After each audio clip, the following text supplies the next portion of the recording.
ang babae sa salamin ng Vigan. Ako si Lorna, 38 taong gulang at lumaki ako sa Vigan, Ilocos Sur. Bilang isa sa mga pinakamatandang bayan sa Pilipinas, puno ito ng kasaysayan at kababalaghan. Hindi ko makakalimutan ang isang gabi noong ako'y 15 taong gulang nang makaranas ako ng isang pangyayaring hindi ko maipaliwanag hanggang ngayon. Noong dekada 90, may isang lumang bahay sa Calle Crisologo na sinasabing iniiwasan ng karamihan sa mga residente. Ang bahay na iyon ay nasa dulo ng kalye, madilim at parang laging nililisan ng liwanag. Sinasabing ang bahay ay pagmamay-ari ng isang mayamang pamilya noong panahon ng Kastila, ngunit nagkaroon ng trahedya. Pinatay daw ang dalagang anak sa loob ng kanyang sariling silid. Simula noon, naging tahimik ang bahay, ngunit puno ng bulong ng mga kwentong kababalaghan. Isang araw, inimbitahan ako ng mga kaibigan ko para maglaro ng taguan. Sabik akong sumama kahit alam kong ang plano nila ay maglaro malapit sa lumang bahay. Nang dumilim na, sinimulan namin ang laro. Ang taya ay si Miko at kami naman ay nagtatago. Ako, sa sobrang tapang-tapangan, naisipan kong magtago malapit sa bakuran ng lumang bahay. Habang nakayuko sa likod ng isang malaking paso, napansin kong bukas ang pinto ng bahay. Naglakas loob akong sumilip sa loob. Sa gitna ng sala ay may isang malaking salamin, parang antigong salamin na may ukit na kahoy na frame. Ang salamin ay bahagyang natatakpan ng alikabok, ngunit kahit ganon, may kakaibang kislap ito na parang nang aakit. Hindi ko alam kung bakit, pero parang hinihila ako ng salamin. Tumayo ako at lumapit ng dahan-dahan. Nang malapit na ako, tumingin ako sa refleksyon ko. Ngunit hindi ko inaasahan ang nakita ko. Sa salamin, hindi ako ang nakikita ko. May isang babae, nakasuot ng puting barut saya, na nakatayo sa likod ko. Maputla ang mukha niya, at parang walang buhay ang mga mata. Bago pa ako makatalikod, nagsalita siya. "Bakit ka nandito?" Nanigas ako sa takot. Nang lingunin ko ang likod ko, wala namang tao. Ngunit nang bumalik ang tingin ko sa salamin, mas malapit na siya ngayon. Kitang-kita ko ang mga sugat sa leeg niya. Parang hiniwa ito ng matalim na bagay. Dahil sa sobrang takot, tumakbo ako palabas ng bahay at sinigaw ang pangalan ng mga kaibigan ko. Nang makita nila ako, nanginginig ako at hindi makapagsalita ng maayos. Sinubukan nilang pumasok sa bahay para tingnan kung ano ang nakita ko, pero bigla na lang bumagsak ang pinto.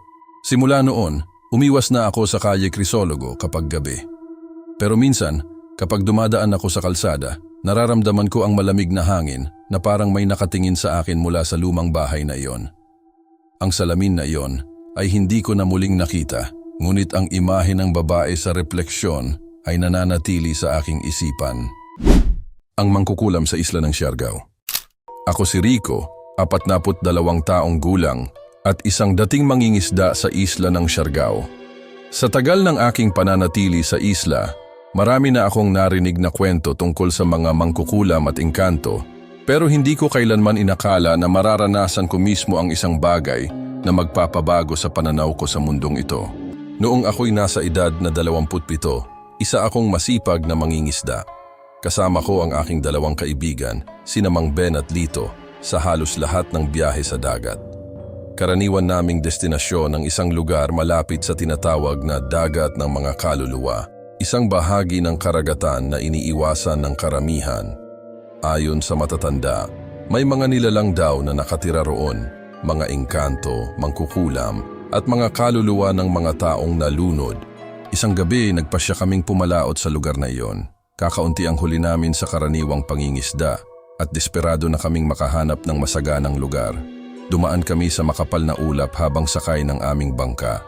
Tahimik ang dagat, masyadong tahimik na tila walang buhay. Sa aming pagtigil sa kalagitnaan, naramdaman namin ang kakaibang lamig sa paligid. Habang nag-aayos ng lambat, biglang napansin ni Mang Ben na may isang bangkang lumapit sa amin. Malaking bangka ito, ngunit kakaiba ang itsura, luma, parang gawa sa kahoy na malapit ng mabuwal. Sakay nito ay isang babaeng matandang nakasuot ng itim at ang kanyang mga mata ay parang dalawang butas na nagpapakawala ng dilim. "Bakit kayo nandito?" tanong niya sa mababang boses na tila nagmumula sa ilalim ng lupa. Nagulat kami sa bigla niyang pagdating, ngunit sumagot si Lito ng maayos. Pasensya na po, naghahanap lang po kami ng huli. Sandali lang po kami rito. Ngunit hindi sumagot ang matanda. Bagkus tumingin siya kay Mang Ben at nagwika, hindi mo na mababawi ang kinuha mo. Hindi namin maintindihan ang ibig niyang sabihin, pero biglang sumama ang pakiramdam ni Mang Ben. Nang umalis ang bangka ng matanda, bigla niyang sinabi na gusto na niyang umuwi. Nagmadali kaming umalis, ngunit sa aming paglalayag pabalik, biglang bumigat ang aming bangka, kahit wala namang laman ang mga lambat. Sa loob ng 30 minuto, pakiramdam namin ay hinahabol kami ng anino ng malaking bangka. Naririnig namin ang malalakas na hampas ng tubig, ngunit paglingon namin, wala namang tao. Nang makarating kami sa Pampang, biglang bumagsak si Mang Ben. Nilalagnat siya at tila wala sa sarili. Kinabukasan, tumawag kami ng albularyo. Ayon sa kanya, ang matanda raw na nakita namin ay isang mangkukulam na nagbabantay sa dagat ng mga kaluluwa. Ang mga pumapasok sa kanyang teritoryo ay nagiging biktima ng kanyang sumpa. Pinayuhan kami ng albularyo na mag-alay ng pagkain at magdasal sa tabi ng dagat upang humingi ng tawad. Ginawa namin ito, ngunit si Mang Ben ay hindi na bumalik sa dati. Nanatili siyang mahina at tila laging binabangungot. Sa tuwing sinusubukan niyang magkwento, sinasabing nakikita pa rin niya ang matanda sa kanyang panaginip. Nakatingin, nakangiti at hinihintay siyang bumalik. Simula noon, hindi ko na binalikan ang dagat ng mga kaluluwa. Ngunit sa tuwing may bagyo o malakas ang alon, nararamdaman ko pa rin ang presensya ng matandang iyon na parang pinapaalala sa akin na ang dagat ay hindi lamang tirahan ng mga isda, kundi ng mga nilalang na hindi natin maipaliwanag. Ang misteryo ng kuweba sa Sagada. Ako si Eduardo, 45 taong gulang, at isa akong guro sa kasaysayan. Noong ako'y 22 taong gulang, sumama ako sa isang field trip sa Sagada bilang bahagi ng aming pag-aaral sa mga sinaunang tradisyon at kultura ng mga taga-bundok. Sa aming biyahe, isa sa mga lugar na aming binisita ay ang isang lumang kuweba na tinatawag ng mga lokal na kuweba ng mga nawawala.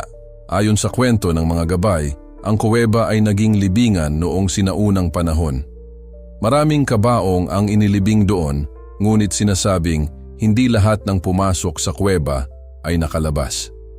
Ang iba ay nawawala ng walang bakas, at ang mga nakalabas naman ay nagkukuwento ng mga bagay na hindi maipaliwanag, mga bulong, anino at mga nilalang na tila hindi mula sa mundong ito. Dahil bata pa ako noon, masigla akong sumama sa grupo na gustong pumasok sa loob ng kuweba. 6 kaming estudyante, kasama ang isang lokal na gabay na nagngangalang Mang Turo. Habang papasok kami, naramdaman ko agad ang lamig sa loob ng kuweba na tila humihigop ng init mula sa aming mga katawan. Sa umpisa, tila karaniwang kuweba lamang ito. May mga stalactite at stalagmite at naririnig ang patak ng tubig mula sa kisame. Ngunit habang lumalalim kami, nagsimulang magbago ang atmosfera.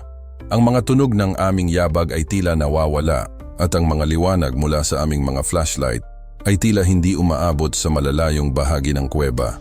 Napansin namin ang isang lumang kabaong na nakasandal sa pader. Ayon kay Mang Turo, isa ito sa mga sinaunang libingan ng mga ninuno ng lugar. Biglang sinabi ni Carlo, isa sa mga kasama ko, na may naririnig siyang bulong. Tumigil kami at nakinig, ngunit wala naman kaming narinig. Pinagpatuloy namin ang paglalakad, ngunit naramdaman kong parang may sumusunod sa amin. Maya-maya, napansin ni Jenny, isa pa naming kasama, ang isang ukit sa dingding. Isa itong mukha na tila galit at nagmamasid. Nang ilawan namin ito, parang gumagalaw ang mga mata nito.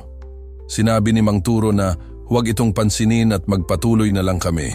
Ngunit sa paglalakad namin, nagsimula naming marinig ang mga tunog na parang may mga yabag sa likuran namin.